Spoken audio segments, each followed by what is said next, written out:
Hey youngsters, welcome back.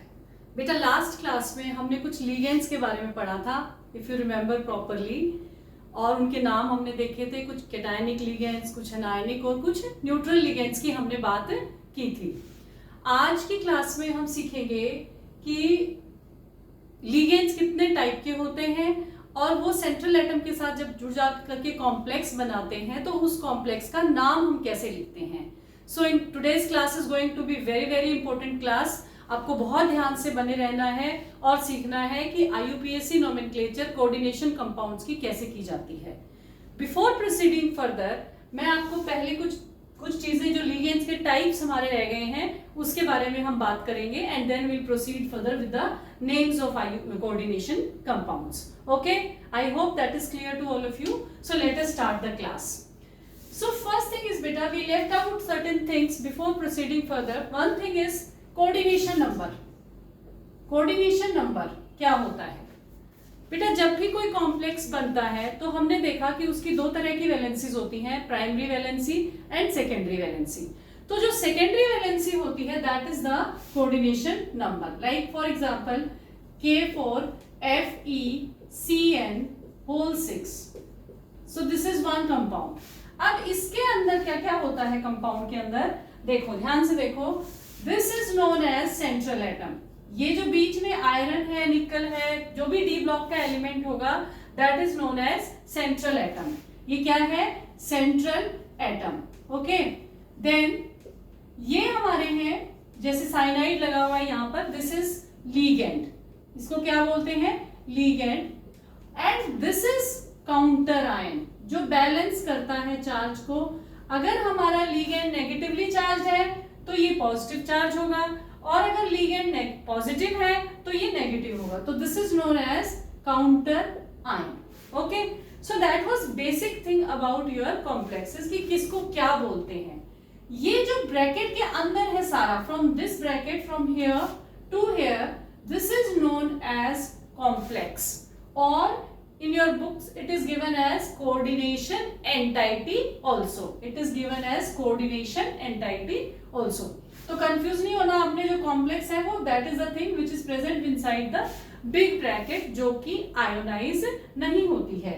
Okay, so I hope that is clear to you. अब मैं आपको क्या बताना चाह रही थी कि हमारे जो लिगेंड्स होते हैं वो कई तरह के होते हैं। ठीक है, आज एक बार उनके बारे में बात कर लेते हैं एंड देन उनको समझ करके we will proceed further with the rules of nomenclature. Now ligands जो होते हैं ना बेटा, they are of different types, like unidentate ligands. Unidentate ligands. अब ये यूनिडेंटेट लिगेंड्स क्या होते हैं बेटे? जिन लिगेंड्स में there is only one donor site, एक ही एलिमेंट पे डोनेट करने वाले इलेक्ट्रॉन्स हैं, those ligands are known as unidentate ligand. For example, ammonia, इसमें lone pair of electron है, ये एक ही साइट है और कोई जगह ऐसी नहीं है जहां से ये इलेक्ट्रॉन डोनेट कर सके।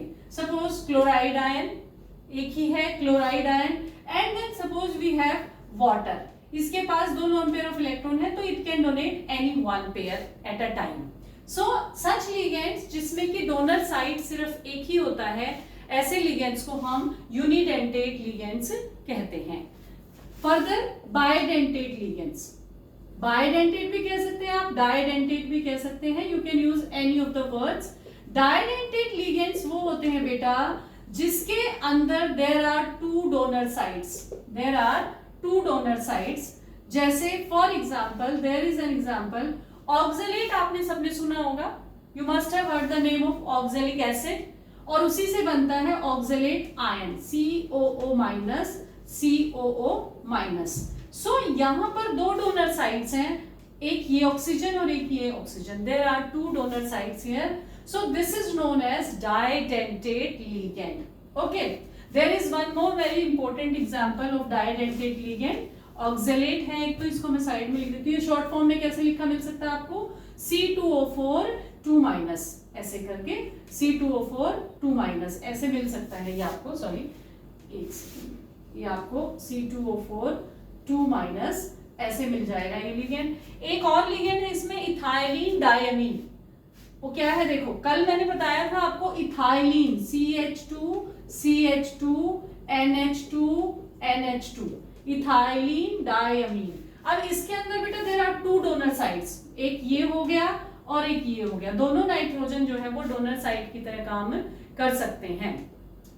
अब इसमें होता क्या है, अगर ये एक बार में एक ही जगह से लिगेंड जा रहा है, डोनेशन हो रहा है, तो ये सिंपल कॉम्प्लेक्स बनाएगा। लेकिन सपोज करो दोनों हाथों से कॉम्प्लेक्स बना रहा है, यानी कि दोनों साइड से लिगेंड्स डोनेट कर रहा है, ऐसे एक ये नाइट्रोजन और एक ये नाइट्रोजन, इस तरह से। तो क्या होगा, जो कॉम्प्लेक्स है वो कैसा बनेगा, चिलेट बनेगा, चिलेट, रिंग की फॉर्म में।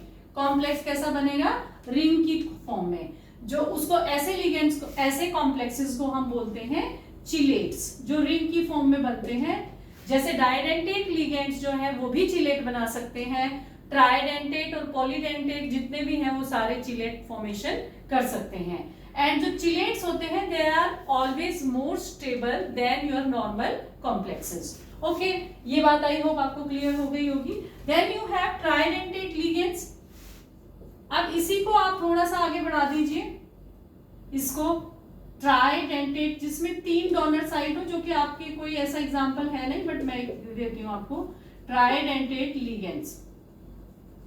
अब इसमें क्या होगा, डाइइथाइलिन ट्राइअमीन, यही चीज जो है ना एक्सपैंड हो जाएगी। ये इथाइलिन डाइअमीन है, इसी को आप एक्सपैंड कर दीजिए, देखो ऐसे ये हो जाएगा डाइइथाइलिन, एक तो इथाइलिन ये हो गया, और ट्राइअमीन, डाइइथाइलिन, डाइइथाइलिन और ट्राइअमीन। तो 1 2 और 3, there are 3 donor sides. So this is a tridentate ligand. इसके अलावा you have one more example in your book and that is a hexadentate ligand, और उसका नाम क्या है बेटा, hexadentate ligand, which is very very important. ये बहुत ज्यादा इंपॉर्टेंट है, इसको मैं स्टार बना देती हूँ। हेक्साडेंटेट लिगेंड जो है वो है EDTA, हेक्साडेंटेट। हेक्साडेंटेट मतलब 6 डोनर साइड्स हैं, और कल भी डिस्कस हुआ था ये EDTA, ethylene diamine tetra acetate. कैसे था इसका स्ट्रक्चर, याद करो थोड़ा सा। Ethylene CH2 CH2, diamine NH sorry N diamine, क्योंकि यहां पर मुझे लगाना है acetate, CH2COO minus CH2 COO minus, then इधर भी यहां लग जाएगा टेट्रा एसीटेट है ना, तो इधर भी CH2 COO minus and then again CH2 COO minus। अब बेटा इसमें there are 4 donor sites, 1 1 2 3 4 5 6, 4 oxygen है और 2 नाइट्रोजन है, they act as donor sites। तो there are how many donor sites, there are 6 donor sites, that is why it is an hexadentate ligand, name is ethylene diamine tetraacetate, ethylene diamine tetraacetate। अब एक बहुत important बात ये आती है बेटा, अगर किसी लिगेंड, ये हो गया आपका, I hope this is done. तो अगर किसी लिगेंड में सपोज करो एक बाइडेंटेट लिगेंड लगा हुआ है या कोई हेक्साडेंटेट लिगेंड लगा हुआ है, सपोज करो we have a ligand, a complex like this, say for example, मैं ऐसे एग्जांपल उठा रही हूं, और ये कॉम्प्लेक्स आपका है निकल, और इसके साथ में है EDTA, ऐसे करके दिया हुआ है आपको, ठीक है। अब इसमें जो है क्या, कितना कोऑर्डिनेशन नंबर होगा, what will be the coordination number of this compound, ये यहाँ पर कुछ चार्ज आ जाएगा इसमें +2, इसका कोऑर्डिनेशन कंपाउंड कितना होगा, कोऑर्डिनेशन नंबर। तो बेटा अब क्योंकि ये 6 डोनर साइट रखता है, because it has 6 donor sites, therefore the coordination number will be 6, the coordination number will be 6। जिसके जितने डोनर साइट जितने हैं उसको बोलते हैं डेंटिसिटी, दांतों से, कितनी दांतों से, कितने जबड़ों से वो उसको पकड़ के रख सकता है। तो देयर आर 6 डोनर साइट्स, तो एक लगा है तो भी कोऑर्डिनेशन नंबर कितने के बराबर हो जाएगा, 6 के बराबर हो जाएगा। बिल्कुल इसी तरह मान लो किसी कंपाउंड में EN लगा हुआ है, जैसे मैं आपको एक एग्जांपल लेकर बता देती हूँ, suppose this is the example COCl2 and EN whole twice, ठीक है, ये लगा है। तो इसमें जो है इथाइलिन डायमीन में कितने डोनर साइट्स हैं, देयर आर 2 डोनर साइट्स। अगर 2 डोनर साइट है तो ये कितना कोऑर्डिनेशन नंबर कंट्रीब्यूट करेगा, इथाइलिन डायमीन के 2 डोनर साइट्स हैं, 1 के 2 हैं, और आपके पास टोटल कितने हैं? 2 ही इथाइलिन डायमीन है, तो what will be the coordination number? 4 हो जाएगा। इसका कोऑर्डिनेशन नंबर कितना हो जाएगा? 4। यहां से और 2 क्लोरीन के, यानी कि टोटल कितना हो जाएगा? 6 हो जाएगा। तो ये बात ध्यान रखने वाली है कि जिसकी जितनी डेंसिटी, डेंसिटी मतलब कितनी जगह से वो अटैक कर रहा है, जगह बना रहा है अपनी साइड, डोनर साइड कितने हैं, और जितने डोनर साइड होंगे उतना ही कोऑर्डिनेशन नंबर को वो कंट्रीब्यूट करेगा। ठीक है, सो ये बात आपको बतानी थी before proceeding further. And now I proceed on to the IUPAC nomenclature of inorganic these coordination complexes. आप सभी फोकस्ड रहिए, बहुत इंपॉर्टेंट टॉपिक है, मैं बहुत अच्छे से आपको समझाने की कोशिश करूंगी, आप समझने की कोशिश करना। देखो बेटा, जब भी मैंने यहाँ पर कुछ रूल्स लिख रखे हैं, मैं इन रूल्स को ही फॉलो करते हुए एक एक कंपाउंड लेती जाऊंगी और आपको रूल्स बताती जाऊंगी। Suppose this is a name of cation is written before anion, first rule है। अब क्या होता है, जब भी आप देखो किस किस तरह के कॉम्प्लेक्सेस आपको नजर आते हैं, एक बार मैं एग्जांपल देकर बताता हूँ। सपोज आपके पास एक कॉम्प्लेक्स हो सकता है, suppose CrNH3 whole thrice H2O whole thrice and you can have Cl3। Okay, ये कॉम्प्लेक्स हो गया। एक आपके पास कॉम्प्लेक्स हो सकता है जैसे K2ZnOH whole 4, this is one complex. और किस किस फॉर्म में कॉम्प्लेक्सेस आपको मिल सकते हैं? NiCO होल 4, एक इस तरह से मिल सकता है कॉम्प्लेक्स आपको। और किस तरह से मिल सकते हैं आपको कॉम्प्लेक्स? ऐसे जैसे मैंने अभी एक बनाया था COCl2 En whole twice and plus. इसके अलावा यहाँ पर माइनस भी हो सकता है। ओके, आपको कॉम्प्लेक्स को जब भी देखेंगे यू विल फाइंड कि जो सिंपल न्यूट्रल कॉम्प्लेक्स होगा विदाउट एनी चार्ज, उसके आमतौर पर देयर विल बी 2 पार्ट्स। जो फर्स्ट पार्ट होता है that is always positive cation, first part is always a cation, ये कैटायनिक पार्ट है। इसका ये वाला जो पार्ट है जो बॉक्स के अंदर है, ये क्या है? This is cationic part, this is cationic part. और ये जो है दिस इज एनायनिक। इसको न्यूट्रलाइज करने के लिए फिर कैटायन और एनायन मिलकर के ही तो कॉम्प्लेक्स बनाते हैं, तभी तो वो ओवरऑल न्यूट्रल हो जाता है। तो जो फर्स्ट पार्ट होता है बेटा that is always a cation. अब जैसे इसमें दिस इज कैटायन एंड जो कॉम्प्लेक्स है वो क्या है? एनायन है। तो इस कॉम्प्लेक्स को हम एनायनिक कॉम्प्लेक्स कहेंगे। क्या कहेंगे? Anionic complex. और इसको क्या कहेंगे? Cationic complex. दिस इज, क्योंकि जो कॉम्प्लेक्स वाला पार्ट है वो नेगेटिव है, इसलिए इसको हमने एनायनिक कॉम्प्लेक्स कहा। इसमें जो कॉम्प्लेक्स वाला पार्ट है वो पॉजिटिव है, इसलिए हमने इसको कैटायनिक कॉम्प्लेक्स कहा। और इसमें देखो न्यूट्रल है ये, this is a neutral complex, कोई चार्ज नहीं है इसके ऊपर, कुछ नहीं है। और ये क्या है? कैटायनिक कॉम्प्लेक्स है। तो जब भी आप कोई भी कॉम्प्लेक्स देखेंगे तो आमतौर पर वो आपको इन्हीं फॉर्म्स में मिलेगा, तो आपको पहचानना आना चाहिए this is the complex part is cation. जो फर्स्ट पार्ट में कॉम्प्लेक्स आ गया तो वो कैटायनिक पार्ट है। तो हमेशा ही ऑलवेज फर्स्ट रूल क्या है? Name of cation is written before anion. Cation का नाम एनायन से पहले लिखा जाता है। जैसे इसमें अगर मैं नाम लिखूंगी तो पहले इस पार्ट का नाम लिखूंगी, इसमें लिखूंगी तो पहले इस पार्ट का नाम लिखूंगी पोटेशियम का। तो आई होप कि ये वाला पॉइंट आपको क्लियर हो गया होगा। उसके बाद दूसरा पॉइंट है in a complex names of, पहले मैं पॉइंट समझाऊंगी आपको and then we will do some questions also as a part of practice. In a complex names of ligands are written before central atom. जैसे ये complex को आप नाम लिखने लगेंगे, अभी मैं इसको थोड़ा साफ कर देती हूँ आसपास से ताकि आपको पॉइंट क्लियर हो जाए। ये देखो, अगर हम इस कॉम्प्लेक्स का नाम लिखने लगेंगे, अभी हम इस कॉम्प्लेक्स का सपोज नाम लिखना है, तो हमेशा जब भी हमें नाम लिखना होगा तो लिगेंड्स की नेमिंग पहले करनी होगी सेंट्रल एटम से। ये सेंट्रल एटम है ना, इससे पहले हमें लिगेंड्स की नेमिंग करनी होगी। मान लो 3 है तो ट्राई लिखना होगा, उसके आगे 2 है तो डाई, और एक के लिए कुछ नहीं लिखना आपको। तो ligands are always named before central atom, first thing. तो लिगेंड्स का नाम ये हो गया अपना, ligands are always named before. उसके बाद prefixes di, tri and tetra are used, ये मैंने आपको अभी भी बताया। अगर 2 है तो डाई, 3 है तो ट्राई, 4 है तो टेट्रा, 5 है तो पेंटा। लीगेंड उसका लिखेंगे। अगर किसी लीगेंड के नाम में पहले से ही कोई प्रीफिक्स आ रहा है, जैसे इथेन 1,2 डायमीन, तो इसमें डाई पहले से ही आ रहा है बेटा। तो जब डाई पहले से ही आता है तो उन लीगेंड्स का नाम लिखने के लिए, उन लीगेंड्स का नंबर दिखाने के लिए हम यूज करेंगे बिस, ट्रिस, टेट्रा, किस। 2 के लिए बिस, 3 के लिए ट्रिस और 4 के लिए टेट्रा, किस। ठीक है।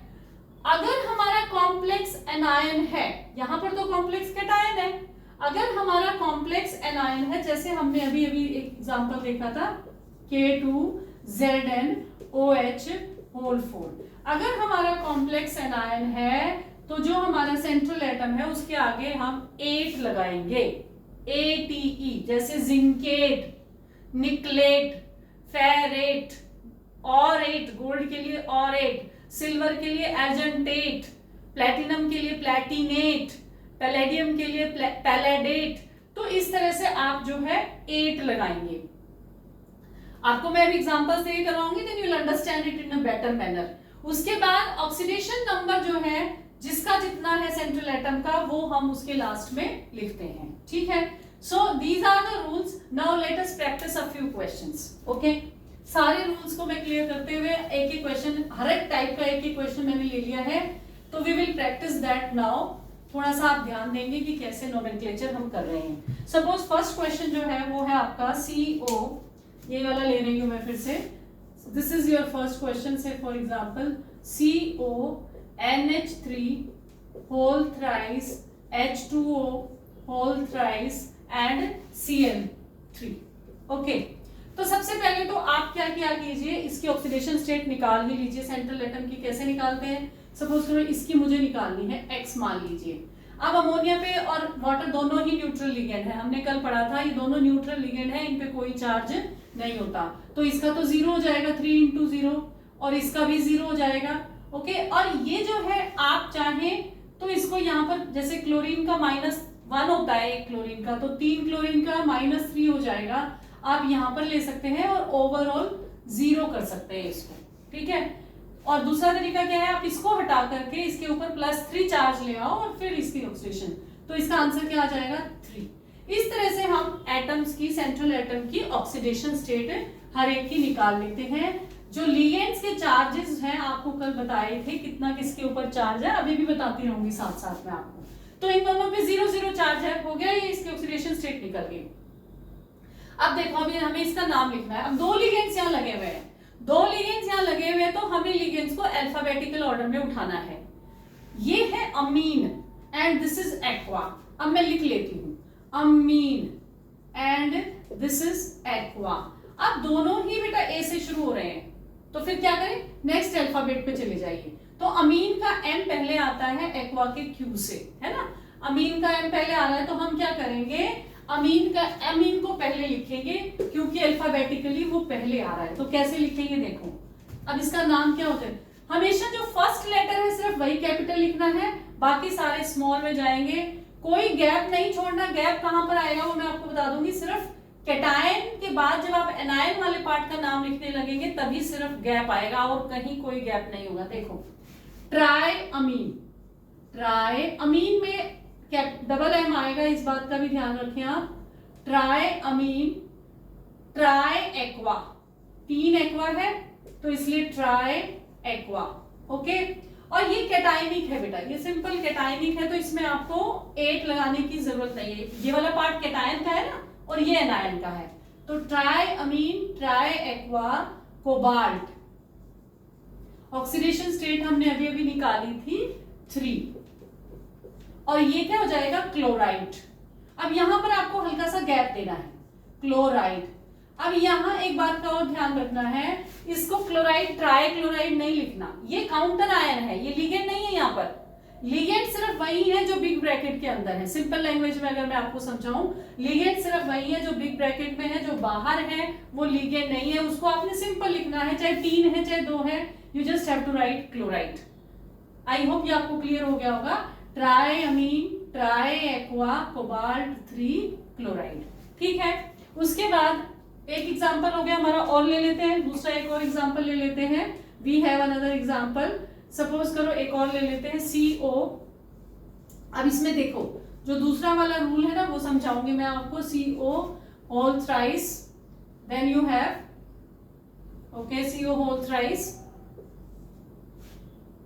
CL2 CL3।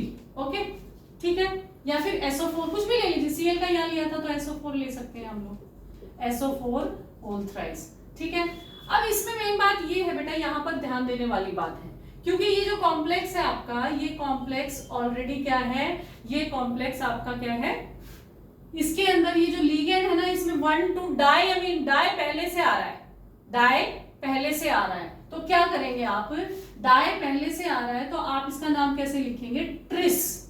कैसे लिखेंगे, ट्रिस, ट्रिस इथेन, इसका नाम क्या है, इथेन 1 2 डाई अमीन, यहां पर सिंगल एम आएगा, ध्यान रखिए, इथेन 1 2 डाई अमीन, इसको थोड़ा सा बंद कर देंगे ब्रैकेट में, एंड देन कोबाल्ट, क्योंकि ये कैटायन है तो कोबाल्टेट नहीं लिखेंगे हम, कोबाल्ट लिखेंगे, 3 इसकी ऑक्सीडेशन स्टेट हो जाएगी, थोड़ा गैप दे करके सल्फेट, क्या लिखेंगे, नीचे नहीं लिखते, सीधा एक ही लाइन में लिखते हैं, कि थोड़ा गैप मेरे को यहां से शुरू कर देना चाहिए थे, थोड़ा गैप देके हम इस पे क्या लिखेंगे, सल्फेट। तो इस तरह से आप लिगेंड्स के नाम लिखते हुए आगे बढ़ते जाएंगे। उसके बाद नेक्स्ट एक और देख लो, सपोज करो एक और दिखा देती हूँ आपको, we can take many examples, और भी है मेरे पास बहुत सारे इस तरह के। अब देखो ये वाला है, जैसे 2 हो गए हमारे, सपोज मैं इसको सेकंड नंबर ही डाल देती हूँ, K2ZnOH होल 4। अब ये है, अब ये दूसरी टाइप का आ गया, इसमें कॉम्प्लेक्स क्या है, एनायन है, ये कैटायन है, कॉम्प्लेक्स एनायन है। अब इसमें क्या करेंगे हम, ये लेंगे पोटेशियम, पहले आपको बताया पहले कैटायन का ही नाम लिखना है, तो दिस इज पोटेशियम, क्या है ये, पोटेशियम, पोटेशियम। अब थोड़ा गैप दे दीजिए, इसकी ऑक्सीडेशन स्टेट हमें नहीं लिखनी, अब थोड़ा गैप दे दीजिए, और यहां पर ये फिर कॉम्प्लेक्स का नाम जब लिखने लगेंगे तो पहले वही बात, फिर से लिगेंड का नाम ही पहले लिखना है, टेट्रा, थोड़ा सा गैप देके, tetra hydroxido, tetra hydroxido zincate, मैं थोड़ा सा I take this space also, क्योंकि ये ऐसे तो गड़बड़ हो जाएगी। देखो यहां से शुरू कर रही हूं मैं, पोटेशियम, ताकि आपको कंफ्यूजन ना रहे, देन टेट्रा हाइड्रोक्सिडो, थोड़ा गैप देना है क्योंकि कैटायन और एनायन, कैटायन और एनायन के नाम के बीच में आपको गैप देना है, टेट्रा हाइड्रोक्सिडो, हाइड्रोक्सिडो, टेट्रा हाइड्रोक्सिडो। अब यहां पर ये देखिए जिंकेट, इसका क्या नाम लिखेंगे आप, जिंकेट। क्यों लिखेंगे जिंकेट, बिकॉज जिंकेट इसलिए इंपॉर्टेंट है क्योंकि यहां पर इसकी ऑक्सीडेशन स्टेट आपको, ये एनायन है और एनायन की ऑक्सीडेशन स्टेट क्या हो जाएगी, इसलिए 1 लगाया, 1 क्यों लगाया, क्योंकि ये एक एनायन है। ओके, तो 2, जिंकेट 2। इस तरह से हम एनायनिक कॉम्प्लेक्स का नाम लिखते हैं, जिंकेट लगाते हैं। ओके, देन उसके बाद तीसरा है, तीसरा कंपाउंड कॉम्प्लेक्स है हमारे सामने,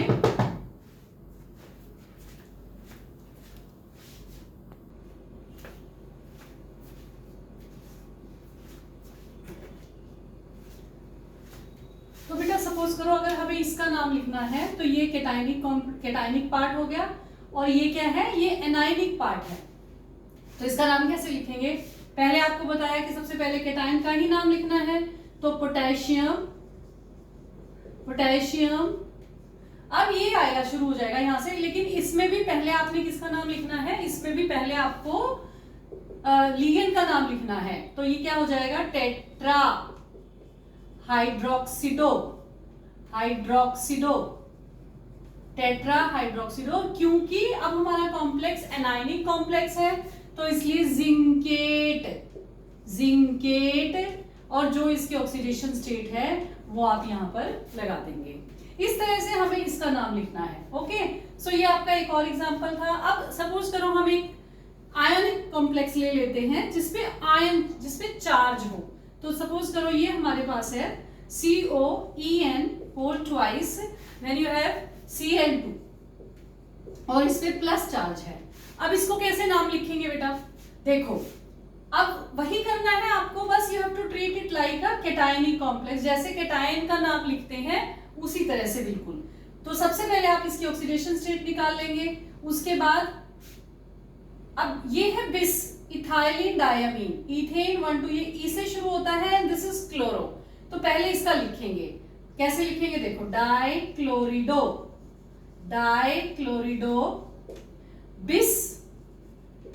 बिस इथेन 1 2 डायअमीन कोबाल्ट। अब इसमें कोबाल्टेट नहीं लिखेंगे, कोबाल्ट 3 और लास्ट में लगा देंगे आयन, कोबाल्ट 3 आयन। तो इस तरह से हम इनका नाम लिखते हैं जिसके ऊपर चार्ज होता है ना। अगर चार्ज कॉम्प्लेक्स कैटायनिक है तो कैटायन की तरह उसको लिखेंगे, अगर एनायनिक है तो उसको एनायन की तरह लिखेंगे। एक और एग्जांपल पढ़ लेते हैं जो कि आपके आता है, थोड़ा सा डिफरेंट है इसलिए उसका भी आपको पता होना चाहिए, और उसके बाद आपके सारे तरह के हर तरह के एग्जांपल्स जो है वो कवर हो जाएंगे इसमें। अगर आप पढ़ेंगे, ध्यान से सुनेंगे तो you will get to know. देखो, एक कॉम्प्लेक्स है HgCOSCN, ये कॉम्प्लेक्स है। Okay, this is the complex.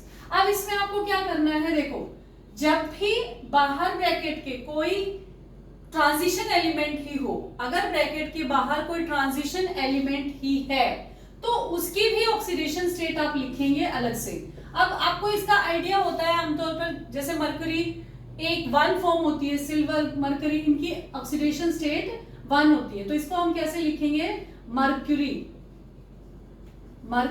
1। फिर इसका नाम शुरू करेंगे टेट्राथायोसाइनेटो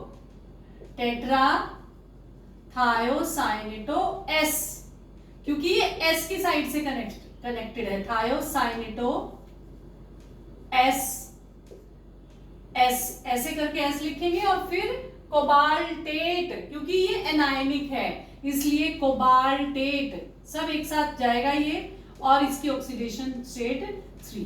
ठीक है, तो इस तरह से हम इन कॉम्प्लेक्सेस का नाम लिखेंगे। एक और एग्जांपल रह गया, सपोज करो जिसमें वाटर लगा हो, अगर वाटर लगा हो तो कैसे लिखेंगे आप? CrH2O से फॉर एग्जांपल ये कॉम्प्लेक्स है होल 4 Cl2 और साथ में लगा है Cl और 2H2O। अब इस कॉम्प्लेक्स का नाम कैसे लिखेंगे? जो वाटर वाला एक कॉम्प्लेक्स है, अगेन सेम प्रोसेस रहेगा। बाकी तो आप क्लोरीन और ये एक्वा, तो एक्वा से हम शुरू करेंगे, टेट्रा एक्वा, डाइक्लोरिडो क्रोमियम, क्योंकि ये कैटायनिक है तो क्रोमियम, जो भी इसकी ऑक्सीडेशन स्टेट आएगी 3 क्लोराइड, इसमें थोड़ा गैप, और इसको बोलते हैं हाइड्रेट। और क्योंकि वाटर के 2 मॉलिक्यूल्स हैं इसलिए डाइहाइड्रेट। क्या नाम हो जाएगा इसका? डाइहाइड्रेट। तो इस तरह से बेटा आप सभी कॉम्प्लेक्सेस का नाम लिख सकते हैं। ठीक है, that's all for today's class. Thank you so much for being with me for such a long time. Thank you. Stay happy, stay healthy and stay focused. Keep working hard.